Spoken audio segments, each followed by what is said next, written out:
ReThink Evolved is an indie first-person puzzle game available for $9.99, but the real question is, should you buy it? Game description reads, ReThink Evolved is a sequel to the well-received puzzle game ReThink. You volunteered to participate in AI research as part of a human control group. Okay, gotta fix that typo there. Solve over 50 different puzzles based on logic, the colors of light, and movement in 2 and 3-dimensional space.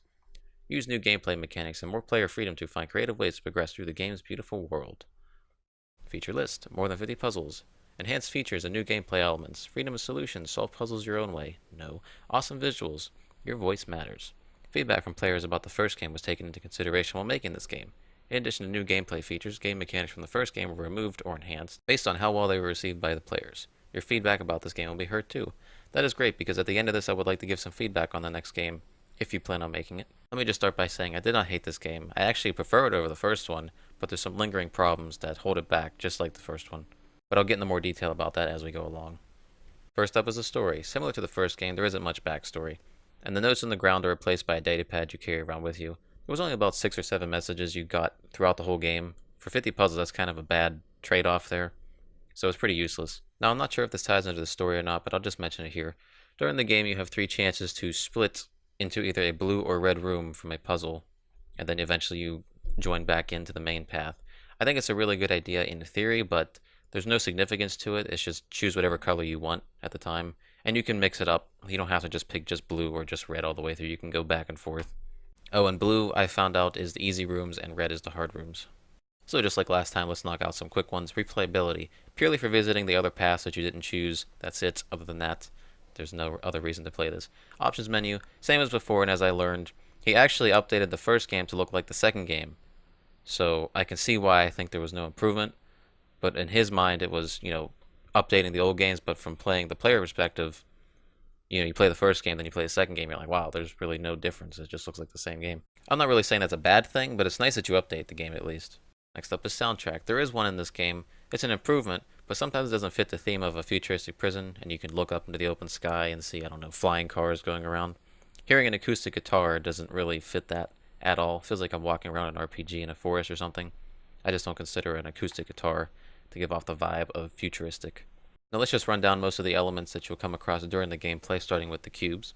Similar to the last game, but the main difference from this game compared to the first ReThink is that you can place the cubes anywhere. You can't just place them on predetermined little blocks and spin them around. You can place them anywhere you want.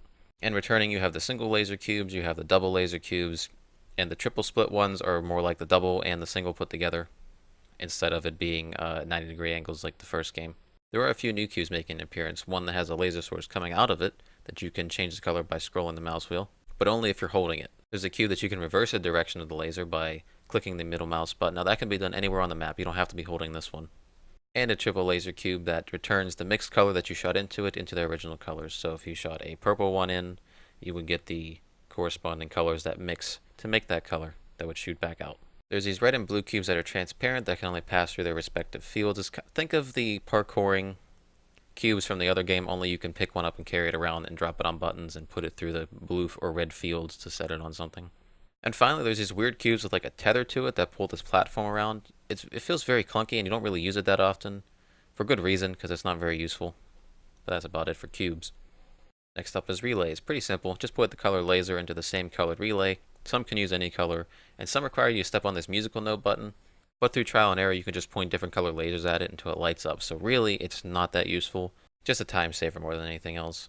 Number 3, zero gravity fields. Sure, it gives the opportunity to add verticality to the tests, but it just comes off as clunky, awkward, and unnecessary.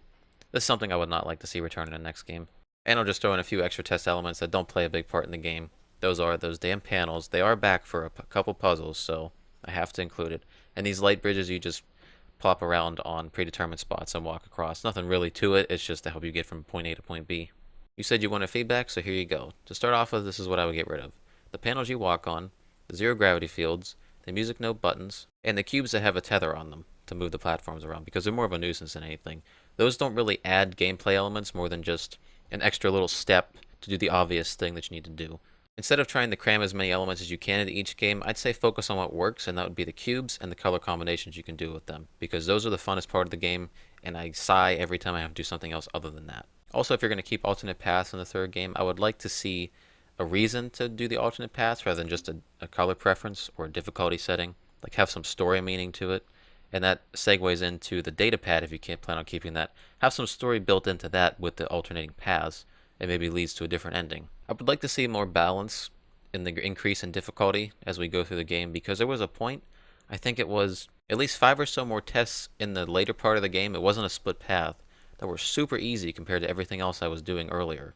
Like even easier than the beginning stuff to a point. And please, can I have a proper ending? I don't just want text at the end that says, hey, you're stuck here. Hey, you completed this. Or in the second game, you just get sent me right back to the main menu. There's nothing. I get nothing.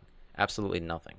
No explanation, nothing. And one final thing, why do I need a GTX 970 to run this game? It doesn't need it. It's a very simple game. Is it because it's on Unreal Engine? Is that why? So I think for the final score, I will give this a 5 out of 10 and a thumbs down. As I said earlier, I did enjoy this more than the first ReThink, but there's glaring problems and lack of direction for a lot of test elements held this game back for what could be a pretty decent first-person puzzle game. If you're going to pick this up, I'd say wait for at least a 50% off sale.